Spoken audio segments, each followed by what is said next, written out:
What's going on, everybody? This is Joe with 0 Hour Med Solutions, and today we are talking about some myths when it comes to bleeding control and the gear you carry. It's sad that we have to get into it, but we're going to get into tampons and do they actually work and do anything for bleeding control?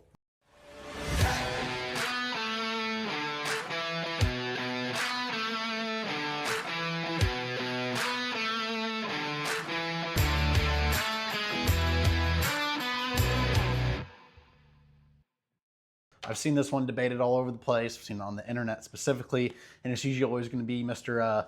Gravy Seal, that had some special operations buddy that said he carried it and I used it in Iraq, Afghanistan, and I saved lives with my tampons. All right.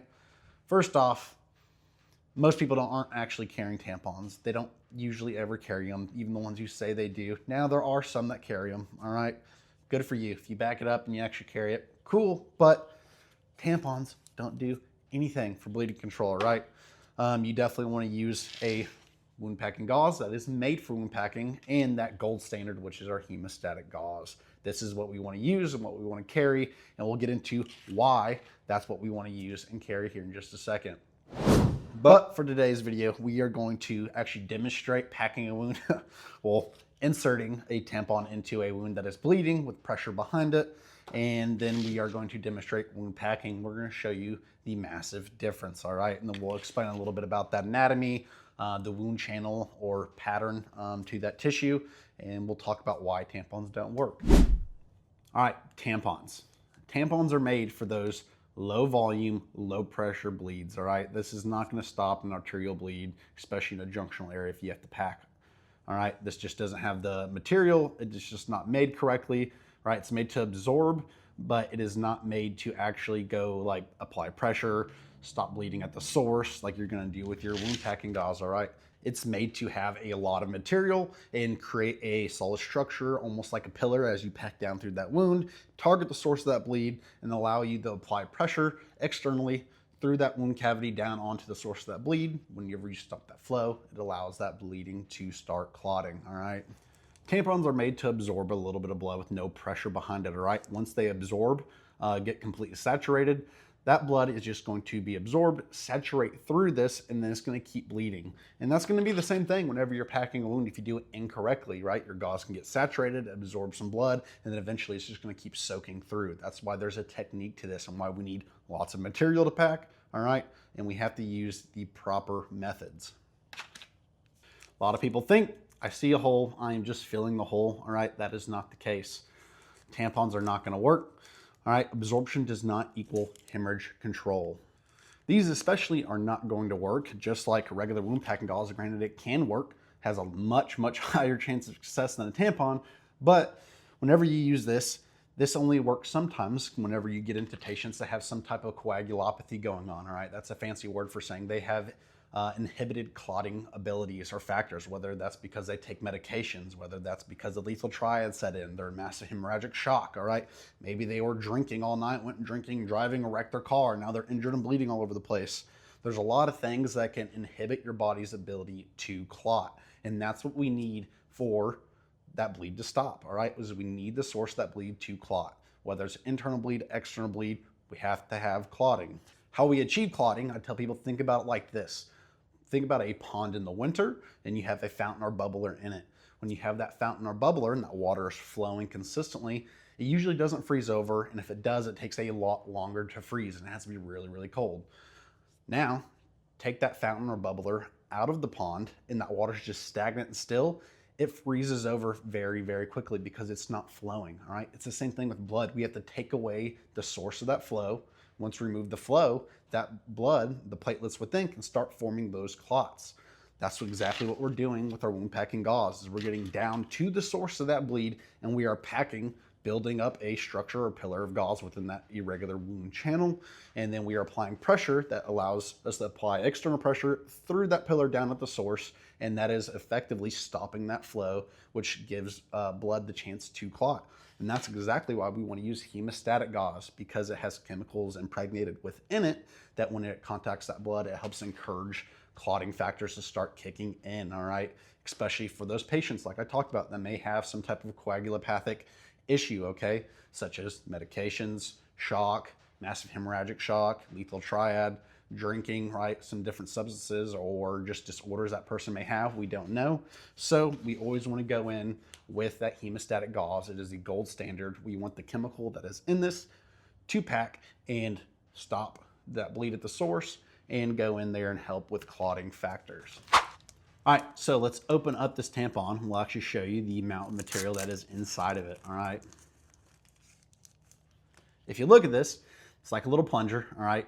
And whenever you inject it, it has roughly 1.5 inches, maybe 2 inches of material. When it makes contact with a liquid, it absorbs it and it expands, but it has a very small amount of material and a very definitive amount, all right? You can't really add more on top of it. You have the string, then you have this whole plunger, and it's just, it doesn't work, okay? It doesn't have enough material to build that structure, that kind of pillar through that irregular wound channel and stop the bleed and apply pressure, all right? When we're packing wounds, one of our goals is to identify the source, target the source with our initial packing of gauze, such as that little plug, as I like to call it when you're packing.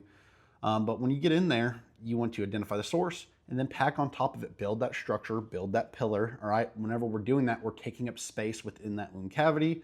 Whenever we take up space, we're creating volume, all right? We're creating mass within that space, which is in return gonna create pressure within that wound cavity. All right, as you can see, we have our tampon. We have our simulated entry wound that created some type of arterial bleed. We're gonna turn it on. You're gonna see how much pressure and fluid is actually gonna come out. And you're gonna see how this absolutely will not work. Even if I try to get in there and target it on the source of that bleed, right? It's gonna expand, it's not gonna work. It's not gonna be able to occlude at the source of that bleed. Fill that space, create enough volume within that injury to actually create enough pressure where we can actually control and apply consistent pressure to actually stop it. All right, let's turn it on. All right, so you see how it's gushing out pretty quickly. Now let's insert our tampon. I'm gonna go in there at the bleed. As you see, that's how much pressure's in there. It's not actually doing anything besides squirting all over the place. All right, inserting the tampon. All right, look at that. The tampon is in there. It's completely saturated and soaked through, and it's spurting straight out of the top in a couple different places. Look at this. This absolutely is not working. And this is a very shallow wound channel as well. If we actually had a deeper injury or deeper source of the bleed, I mean, you're not even getting close to even slowing it down this much. Look at that. It has a fountain. All right, this proves exactly why tampons do not work. They have a set limit of how much fluid they can absorb, and once that occurs, it is done. All right, so let's pull it out of here and take a look at this thing. Look at that. It absorbed it. That's how much material you have. That is not near enough to pack a wound, okay? Not even close, remotely. Now let me get out the wound packing gauze and we're gonna show you the difference, all right? All right, now we have our regular wound packing gauze. We'll open it up, give that a little beer can, break it up because it's vacuum sealed. We'll grab the end of it. Now I'm gonna show you how much material we're actually gonna use and how we're gonna pack. We're gonna get our little plug we're gonna lead with. Some people tie little granny knots in the end. Some people just wad it up into a little knot, and that's where you're gonna target the source of that bleed. All right, so let's turn this on. All right, we see it gushing, we see it bleeding. Now we're gonna go in here and target that source. All right, so you see when I packed in there, I had that one initial spurt, but that's because I was going in, there's a lot of pressure behind it, and I was going into a small cavity with a big finger, you know, a big wad of gauze. So it created more pressure inside that wound and it squirted out. But you see how it's not spurting out and creating a fountain like the tampon is? That's because we can actually get down to the source with this when I pack, and then I'm gonna do 1-for-1 trade. As I do a 1-for-1 trade, I'm maintaining consistent pressure as I pack, and you see it is not going all over the place. Look at that. That's the second time I packed it. There's nothing coming out of it. I'm maintaining consistent pressure, and I keep doing a 1-for-1 trade and packing my gauze.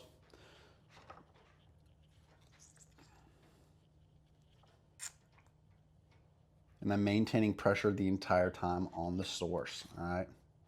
You can use your index finger, you can use thumbs. They're gonna get sore because you are going to pack it as tight as you physically can, all right? The goal is to create volume, which creates pressure, and completely fill that wound cavity or channel. All right, I don't think I can get any more in here.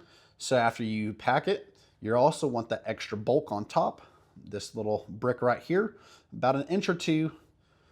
That way you can put it on top and apply direct manual pressure, and you want to hold it for about 3 minutes. And what this does is it allows you to help clotting, all right? When we hold direct pressure, we are stopping that flow and we're giving that hemostatic agent if we're using it, or just regular gauze. If we have that flow stopped, we're giving it the best chance to form the best size clot possible. So that way when we release pressure, it doesn't just blow it out, because those arteries have a lot of pressure behind them and they want to blow them out. All right, now let's pull out our gauze and see how much material we actually used compared to what you get in a tampon. All right, look at all this. I have probably 4 feet of material from end to end. That took a lot of gauze to sit there and pack, all right? Now that compared to this, that's all we had. Not even close. And like, so this little wound trainer right here, this doesn't simulate decavitation. You're not gonna have the same kind of ballistic effects and damage of the tissues like you would if you got shot and it was a real injury. You're usually gonna have a lot more of a space, or a lot longer, deeper of a space you're gonna have to pack, all right? This much material just simply doesn't cut it, all right? So again, hopefully this video will help teach you why we need to carry the right gear, and please don't fall into the myths. Myths are dangerous and they get people killed. So if you have a friend that had that one gravy seal one time, tell them, you know, I used tampons and carried them and I was stopping bleeds with it. They're lying to you. Don't do it, all right? They do not work. Get material or gear that is made for that injury set, all right?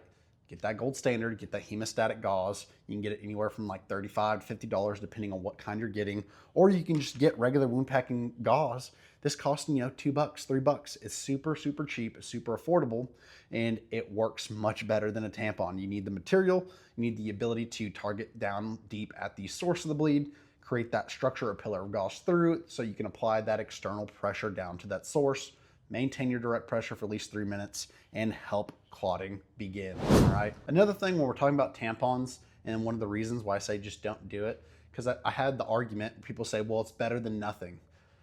Not really. I mean, I'd probably rather trauma shear off somebody's shirt and start shoving a shirt that has a lot more material into a wound than a tampon. Again, it has a very fixed and definitive amount of material. So yes, the argument and that mindset is absolutely correct. Use what you have, but tampons are not the answer. Thanks for watching and sticking around with us. And again, my name is Joe with 0 Hour Med Solutions. And if you want to go pick up any of this gear, or you want to go get some training, go check out our website, linked in the description below. Thanks for sticking around with us while we busted a couple myths. Hopefully this will prove it. I want to hopefully try to get into some other models here in the future. If you have any questions about tampons or gear you need, right, drop it in the comments below and we will answer it and hopefully point you in the right direction, or point you towards studies that can also confirm or prove that this does not work, okay? So get the gear, get the training, be prepared, be confident, and save lives.